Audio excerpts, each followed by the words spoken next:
साथियों 1804 में भरतपुर के आसपास गंगा और जमुना के बीच दोआब का जो इलाका अंग्रेज़ों ने महाराजा सिंधिया से छीनकर अपने शासन में कर लिया था, वह सारा इलाका गवर्नर जनरल ने जनरल लेक के अधीन कर दिया था और वहाँ का बंदोबस्त भी लेक को सौंप दिया था। लेक ने जिस तरह से भी हो सकता था दोआब की प्रजा और वहाँ के ज़मींदारों को सता कर उनसे धन चूसना शुरू किया। भूमि का लगान इतना बढ़ा दिया गया कि जिसे देखकर प्रांत के बूढ़े से बूढ़े निवासी भी चकित रह गए थे। मुगल साम्राज्य के अंतिम दुर्बल सम्राटों के निर्बल शासन में कभी इतना अधिक लगान नहीं लिया गया था।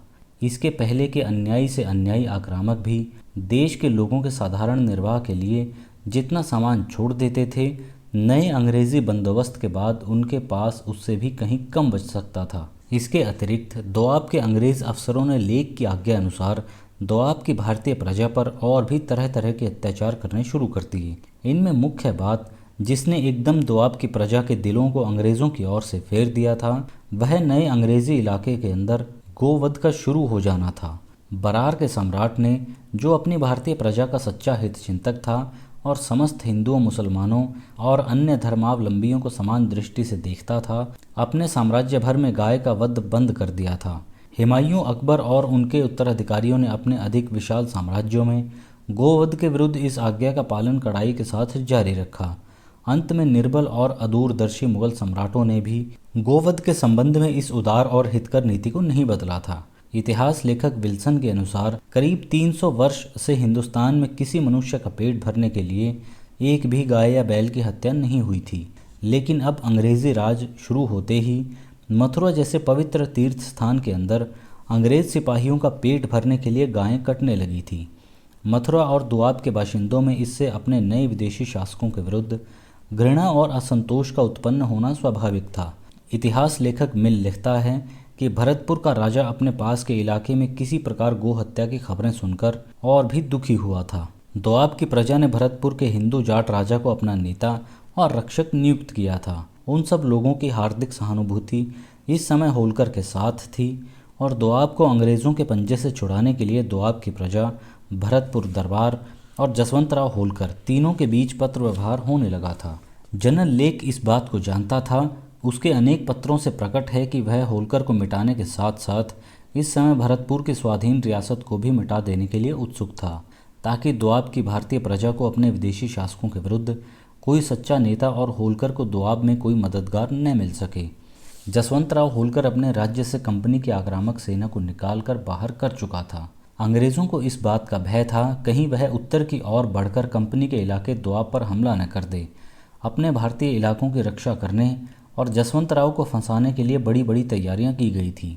गवर्नर जनरल ने कंपनी के डायरेक्टरों के नाम 24 मार्च सन 1805 को एक पत्र लिखा, जिसमें उसने इन तैयारियों को विस्तार के साथ बयान किया है। दिल्ली, आगरा और मथुरा में सेनाएं बढ़ाई गई और इन स्थानों तक पहुंचने के मार्गों की रक्षा का विशेष प्रबंध किया गया। इसके अतिरिक्त 5 सेनाएं 5 और से होलकर को घेरने के लिए नियुक्त की गई। सबसे ऊपर एक विशाल सेना जनरल लेक के अधीन, दूसरी सेना दिल्ली और आगरा के बीच की पहाड़ियों के निकट, तीसरी सेना बुंदेलखंड में, चौथी सिंधिया की सब्सिडियरी सेना उज्जैन में और 5वीं सेना कर्नल मरे के अधीन गुजरात की सरहद पर। इस समस्त सैन्य प्रबंध का स्पष्ट उद्देश्य था कि इससे निकलकर होलकर उत्तर की ओर अंग्रेजी इलाके पर हमला न कर सके। मार्क्वेस वेलेस्ली को अपने इस प्रबंध की सफलता का पूरा विश्वास था। उसने 24 मार्च सन 1805 को डायरेक्टरों को लिखा कि यह बात बिल्कुल नामुमकिन मालूम होती थी कि होलकर इन सब सेनाओं के हमले से बचकर निकल सके।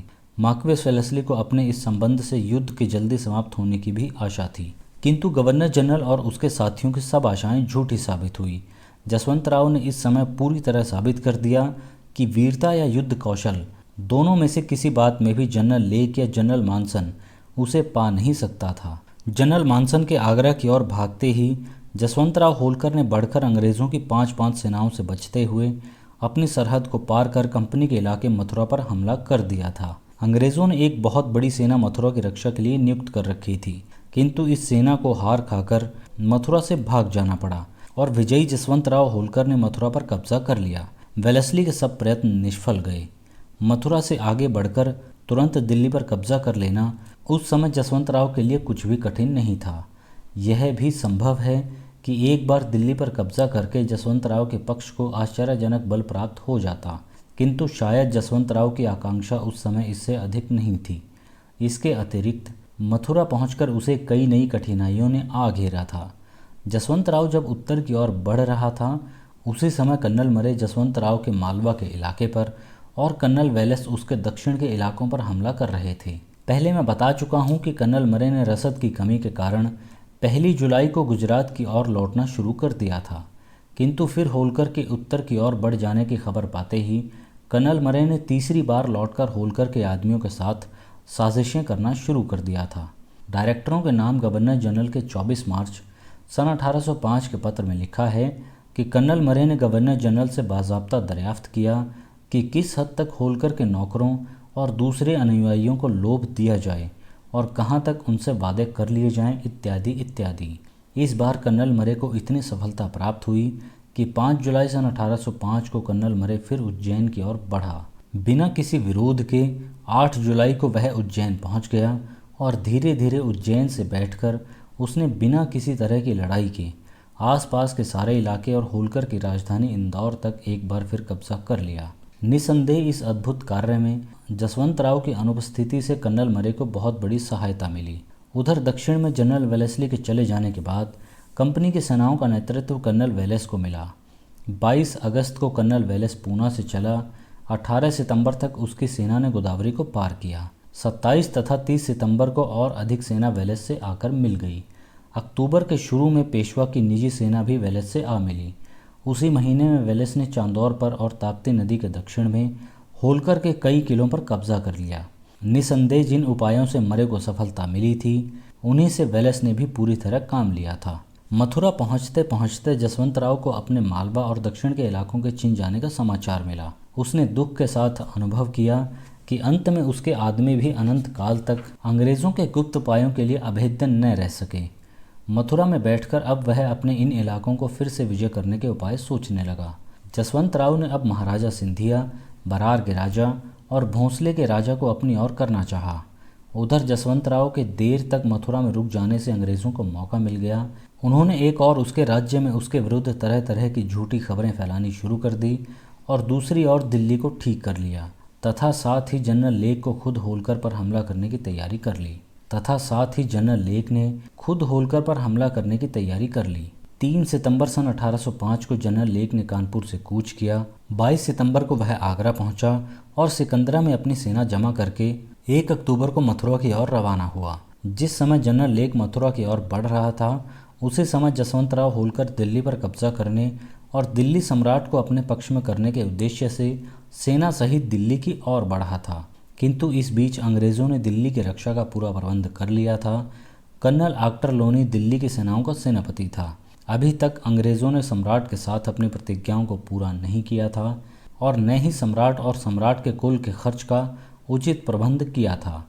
फिर भी ऑक्टरलोनी ने झूठे वादों और आशाओं के सहारे सम्राट शाह आलम को अपनी ओर कर रखा था।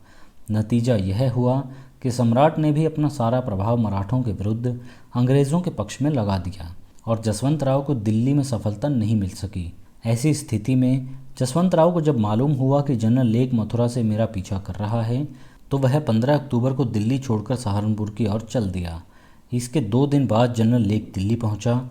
सहारनपुर के इलाके में जसवंत राव को सिख सरदार दोलचा सिंह, नवाब बम्बू खां और बेगम समरू इत्यादि की सहायता की आशा थी, किंतु अधिक चतुर अंग्रेज़ों के सामने वहां भी उसकी आशा पूरी नहीं हो सकी। भारत के अंदर अपनी सत्ता को कायम करने में अंग्रेज़ों को सिखों की अक्सर सहायता मिलती रही है। इससे पहले दौलत राव सिंधिया के विरुद्ध भी सिखों ने अंग्रेज़ों की मदद की थी। इस अवसर पर बरेली में गवर्नर जनरल का सीटन नामक एक एजेंट रहा करता था। इस एजेंट द्वारा गवर्नर जनरल ने सरदार दोलचा सिंह के साथ गुप्त पत्र व्यवहार किया। 10 सितंबर को मार्क्वेस वेलेस्ली ने जनरल लेक को एक सरकारी और गुप्त पत्र में लिखा था कि यमुना के उतर जाने के बाद संभव है हम दोलचा सिंह की सहायता का कार्य साधक उपयोग कर सकें, इसलिए मैं आपको यह अधिकार देना उचित समझता हूं कि यदि उचित समझें तो इस युद्ध में दोलचा सिंह को धन की पूरी सहायता दें। निसंदेह धन खर्च करके अंग्रेज़ों ने सिखों को होलकर के विरुद्ध अपनी ओर फोड़ लिया। बम्बू खां, बेगम समरू इत्यादि के साथ की साजिशों का जिक्र मैं पिछली वीडियो में कर चुका हूँ। नतीजा यह हुआ कि सहारनपुर के पास के इलाके में भी जसवंत राव का किसी ने साथ नहीं दिया और अंत में जसवंत राव को भरतपुर की ओर लौट आना पड़ा। साथियों, इसके बाद भरतपुर के ऐतिहासिक मुहासरे और अंग्रेज़ों और होलकर के बाकी संग्रामों का बयान मैं अगली वीडियोस में करूँगा। साथियों, इस वीडियो के साथ ही इस अध्याय का भी समापन होता है। अगली वीडियो के साथ हम एक नए अध्याय की शुरुआत करेंगे। इस वीडियो में फ़िलहाल सिर्फ इतना ही। अगली वीडियो में आपसे फिर मुलाकात होगी। नमस्कार।